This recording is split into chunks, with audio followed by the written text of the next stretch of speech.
us about what Sterlite's doing, how you're now part of an integral ecosystem that's playing together with all the various partners in delivering the digital future. So please.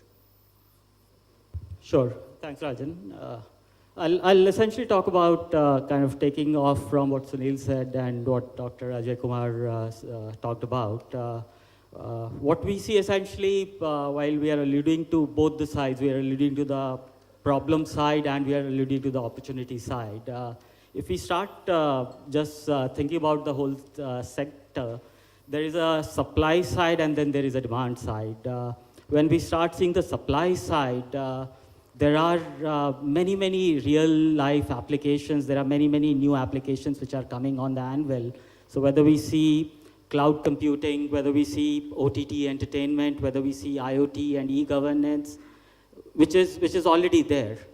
And then there is all sorts of newer technologies coming in, whether it's artificial intelligence, augmented reality, virtual reality.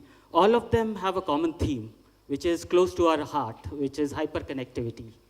So on the supply side, we have this huge amount of new applications, which is very applicable, getting developed.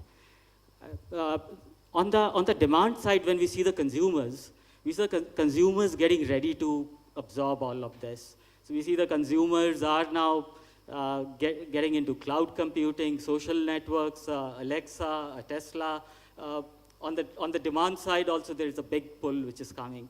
The missing part which and the consumers are now asking for higher speeds, higher capacities, and lower latency. So the networks need to be designed for that capacity, that speed, and lower latency.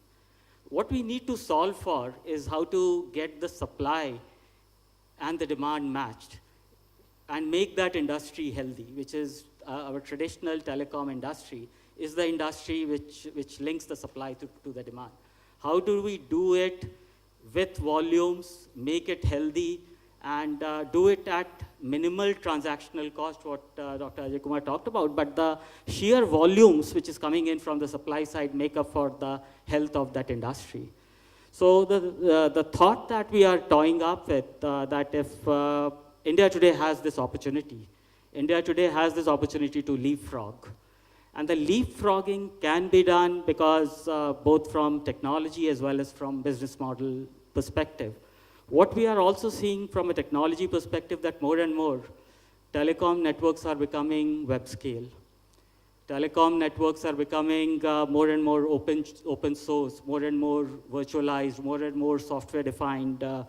And the whole concept of central office is moving more and more like a data center. So there is this huge convergence of what has been discovered in the IT industry can be done for the telecom industry as well. And there is this opportunity that the country today collaborates together, and maybe the government plays a role in standardizing and taking a call that we will go the central of the web scale architecture, the data center architecture, the open source architecture, and the government starts standardizing that part.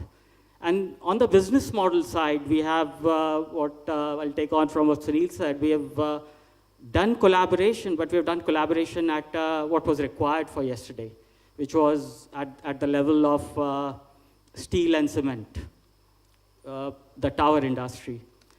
Can we think of doing collaboration, which is not only passive, but not only active, but at platform level?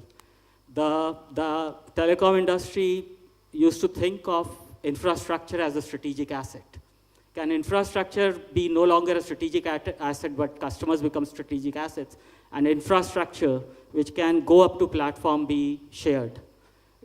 And then these opportunities start unrolling. And we clearly